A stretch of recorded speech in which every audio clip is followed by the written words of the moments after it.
Hi, as a Pilates teacher, I am so often told or asked or questioned about the word core strength. My back hurts, I need more core strength. I'm really weak in my core needs strengthening. These are probably terms that you've all heard before. But what is the core and what is core strength? Because in my experience as a Pilates teacher, I start to see that there are lots of misconceptions around what core strength is. So a lot of people think the core is here to here, and it's abs, and it's ab work. And actually, the abs are important, but what we're often looking at in the term core strength, especially to do with back pain, is the ability for the deep abdominal muscles to fire. And not only the deep abdominal muscles, but also the back muscles as well. I don't like to think of core strength in that way. In fact, I have a bit of a bugbear with the word core strength because I really think that people just get confused about what it means. I like to think about trunk. The trunk is the whole body, and I'm looking for stability here.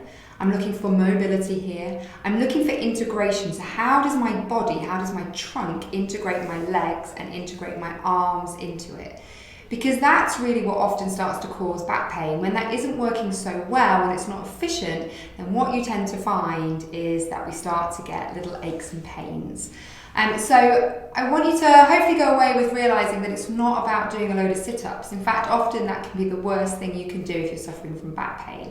So I want you to have an understanding that actually the exercises that I'm going to show you today are much more about getting an awareness of this space, getting an understanding. Yes, we're going to do some ab work today because I know everyone really loves that, but in a way that's really functional, but also looking at how the upper and lower limbs connect into that space.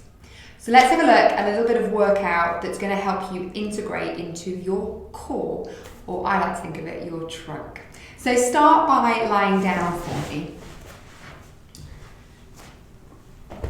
And I want you to just have a moment where you just notice where you are in space.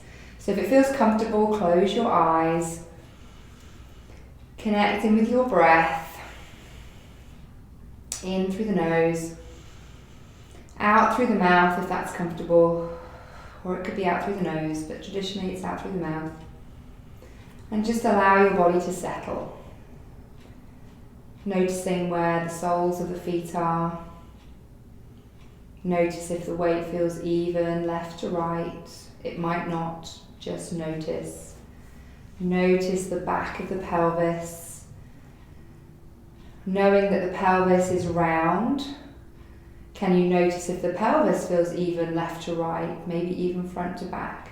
Don't worry if it doesn't, just notice. Really important that we give our bodies time to just check in, to notice where we're at. The next part of your body touching the surface is the back of your rib cage, and again, just noticing, allowing your ribs to just feel heavy. And noticing that on the back of your rib cage are your shoulder blades. And I want you to breathe in and feel like you're breathing into that space between your shoulder blades. And then breathing out. So that as you breathe in, you feel like your shoulder blades could widen. And as you breathe out, you feel that they just slide back together. It's like you're breathing into your armpits.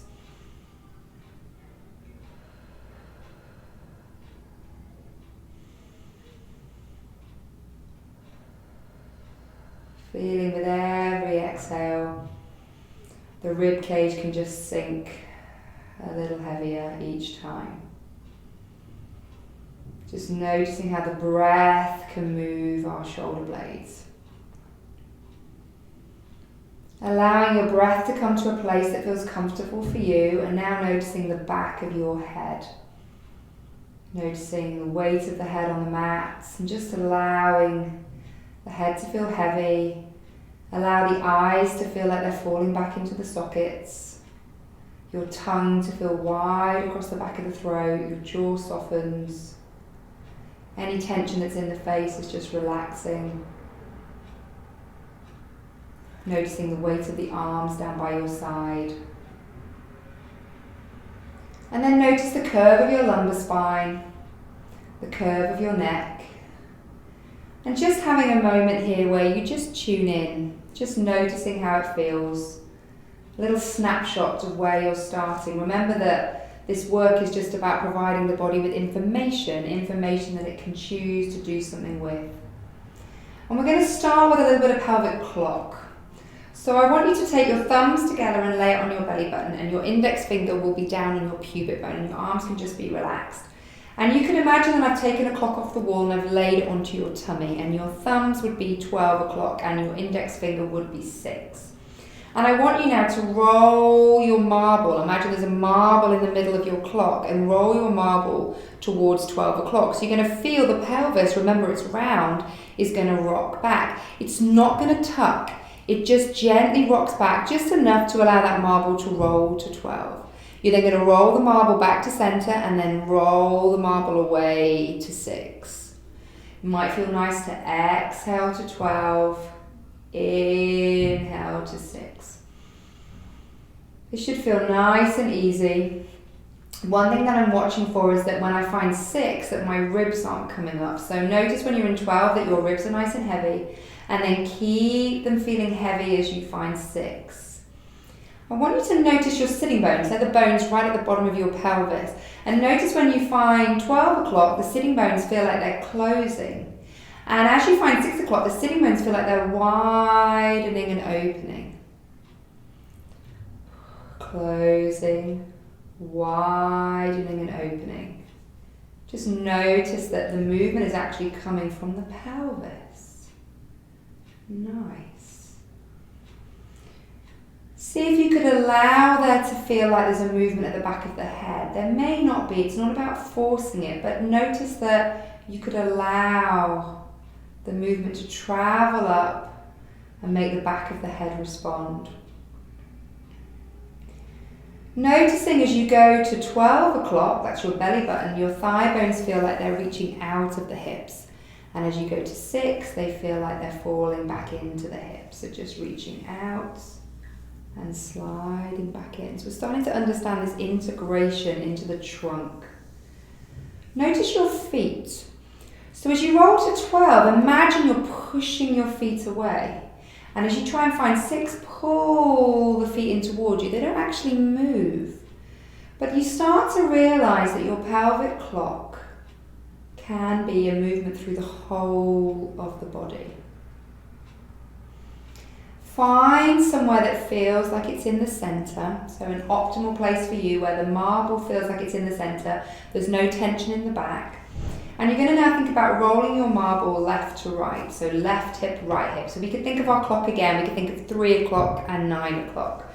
So you're going to notice as I drop down towards, let's call it 3 o'clock, what I'm trying to do is keep my legs pretty quiet in the center so I feel my pelvis rolling around my thigh bones. And then I come back to center, drop through 9 o'clock, come back to center. Now, as I drop through my right hip, I'm visualizing, I'm feeling that my left thigh bone could just reach out. I'm coming back. That's what stops the legs going side to side with it. So that you can feel that reach out, then it falls back down as you find center, and then it reaches out and falls back down. If you have your hands on your hips, imagine that your hips are like a seesaw. So a seesaw, one side goes up, one side goes down. It doesn't swing. So I'm watching that I'm able to maintain the space between my bottom rib and my hip. And then find center. So you want to feel now that you have got a nice balanced pelvis. If you put a cup of tea on it, you should feel like it's nice and flat in there. And now I want to look at, can I move my legs without rocking and rolling my pelvis? This starts to activate those really deep core muscles that we think of. So what you're going to do is you're going to stand down into your left leg. Feel your left leg be heavy. There's a moment where your right leg feels light and just allow it to float up. I'm looking for my knee to be right over my hip. Don't want it in too much, because if I bring it in too much, I'm going to roll my pelvis back towards 12 o'clock. And then I'm going to bring it back down. All that's moving is my thigh bone. And coming back down. There's no engaging. You're not going to hear me talking about engaging the core, because that tends to just bring too much stiffness. Okay, it's not helpful. That's not how we move. We need to understand and we need to train our muscles, know exactly when to turn on, when to turn off, when to be supple, when to be strong, when to be stretchy.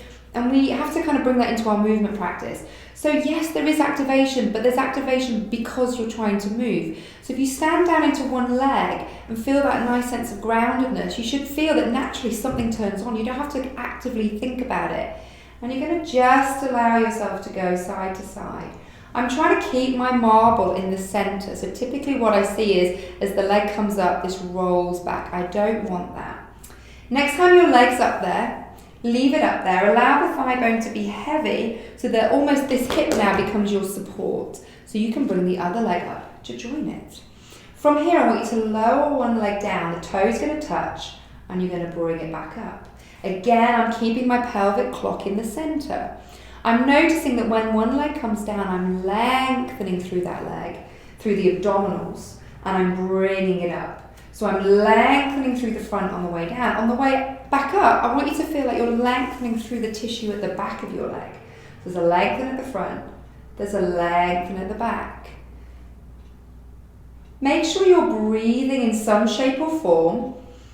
You could maybe inhale to go down, exhale to come back up. I'm not too worried as long as you're breathing.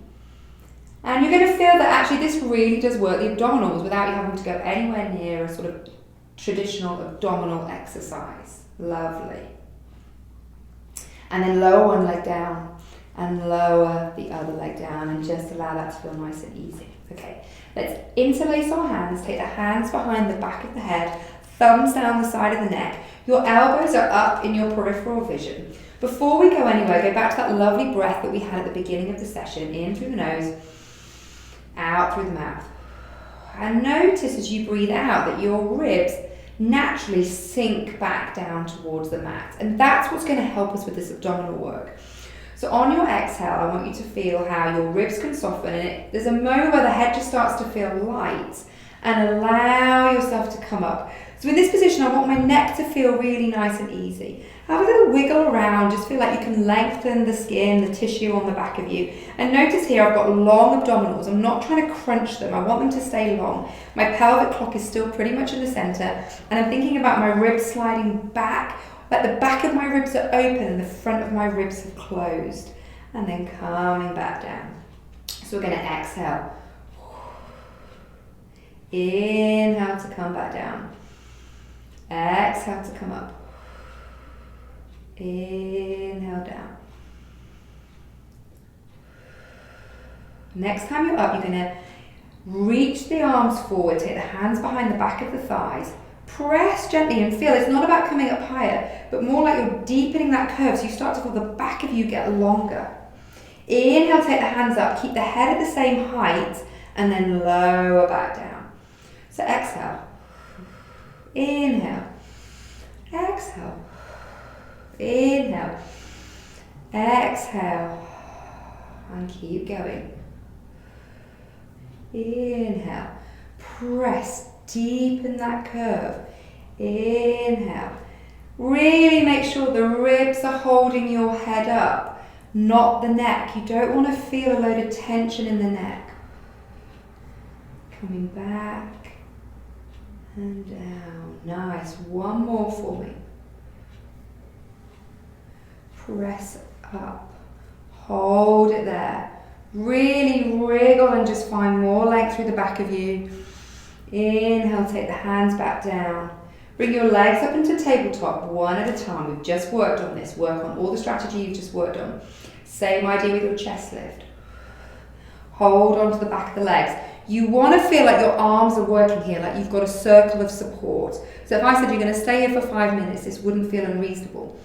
You're going to then think about the ribs, more of the ribs coming back behind you to roll up, sitting tall at the top.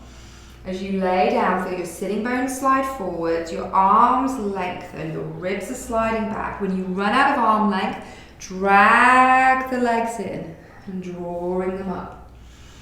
Exhale, press.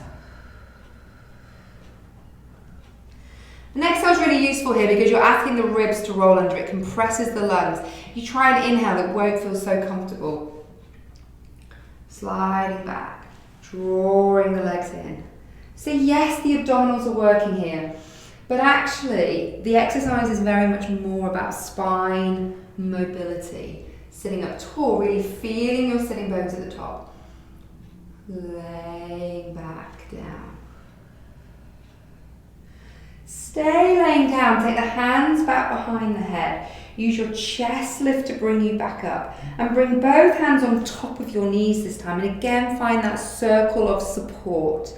You feel like this is a nice, comfortable place. We look at the abdominal work, we want to find some comfortable places so that we can work our abdominals in a really safe way and not put strain through the neck. So you feel the knees kind of supporting you. There's a feeling like the legs are just gently pushing up, like your shins are pushing up towards the ceiling. Now from here, take both hands onto your right leg and lengthen your left leg away. So it could be at 45 degrees, it could be a little bit lower, but make sure your pelvis feels nice and safe. If you go too low, you'll just start to feel a bit of an ache in your lower back, and that's not so useful. Bring it in, swap legs and reach out. Inhale and swap. Inhale and exhale. Now from here, take one hand onto the knee, one hand down towards the ankle, but still find that circle of support. So when you're in this position, there's a feeling there's a bit of rest, bit of respite for the neck. And you're going to switch.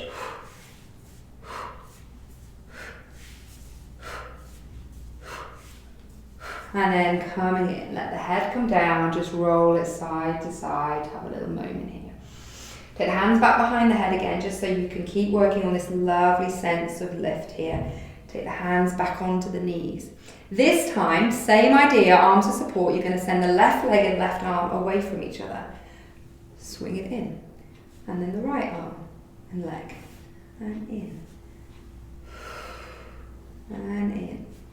Again, I don't really mind too much what you breathe. You'll probably just naturally find that a good pattern emerges.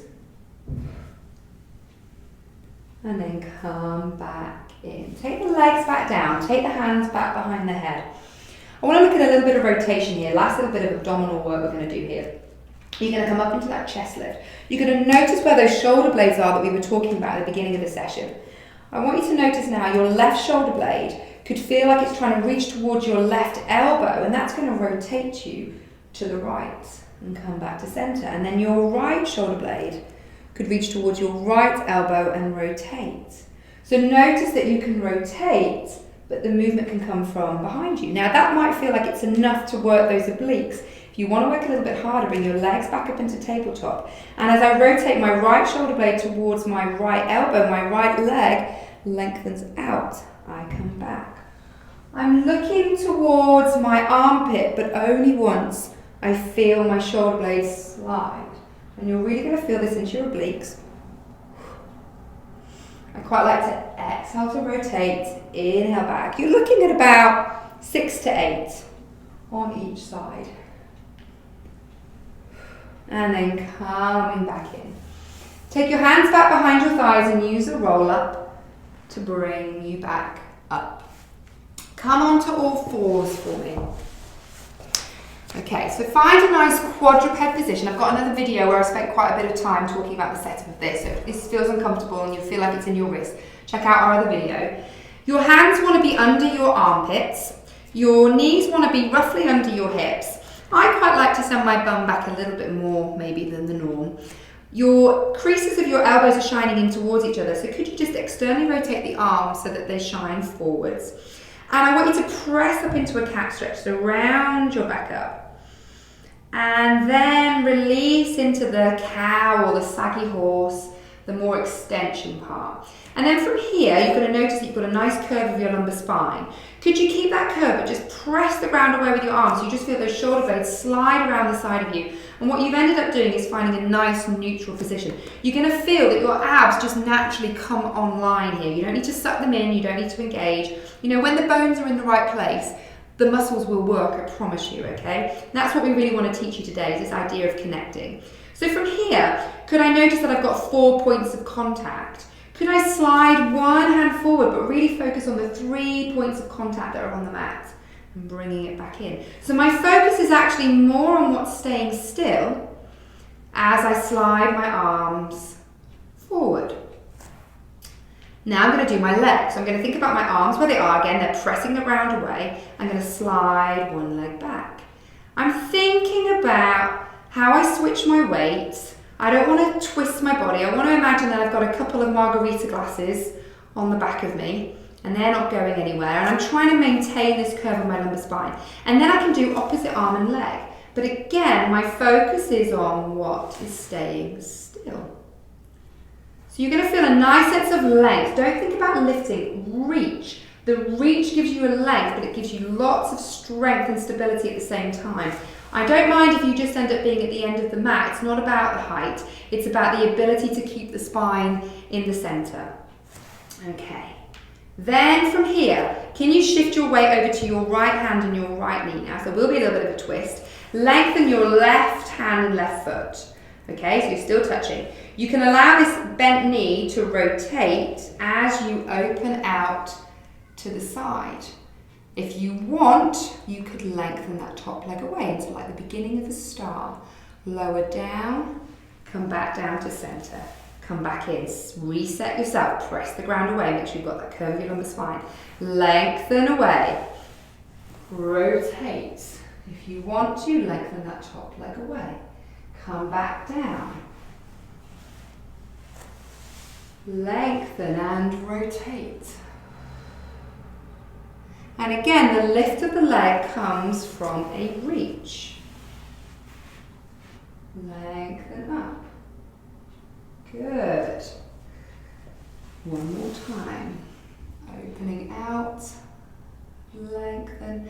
Here you're still pressing the ground away here to give you all that lovely strength in the side of your body. One more time to the other side. For a bit more challenge, the leg doesn't have to rotate so much, so you haven't got so much stability. That kind of works your waist a bit more. And coming back down. Now find me your quadruped position again. So arms press away, elbows shining forward, the creases of the elbow shining forward. Nice curve of your lumbar spine. Slide one leg back, tuck the toe under. Find those points of contact. So you've got 3 points of contact. That's going to give you the support to come into your plank. From here, could your right knee go towards your right wrist? Bring it back. Could your right knee go towards your right elbow? Bring it back. Could your right knee go out to the side? Bring it back. Reach the heels away from the crown of the head. I don't want you up here and I don't want you sagging down here. Really press the ground away. Left knee into left wrist. And back. Into left elbow. And back and out to the side. And back. And when you bring yourself back into a quadruped, there should be no change in the spine. Okay, so quadruped is our rest position. You're going to slide one back. Slide the other back. Really feel the heels and the crown of the head reach away from each other. I want you to point and flex the feet. Shifting the weight forwards and back. Good. 3, 2, 1. Bring that in. Bring the other leg in. Just sit back down, heels onto your bum. Stretching out. Breathing into the back of you. And then rolling back up. So hopefully you're feeling that you've got some connection through your trunk, that you've got an understanding that it's not just about ab work, it's about the understanding of how everything connects in through the center, and you're getting a feeling of a bit more connection through there, and we can start to build on that. And that's what great's about Pilates, because you can add lots of different things in, change it up, change it down. And I think the reputation Pilates has got for core strength is not because it's full of abdominal exercises, but it's much more about how the trunk can support everything else. So I hope this has been helpful, and do subscribe, do watch some of our other videos, and I'll be back soon. Thanks.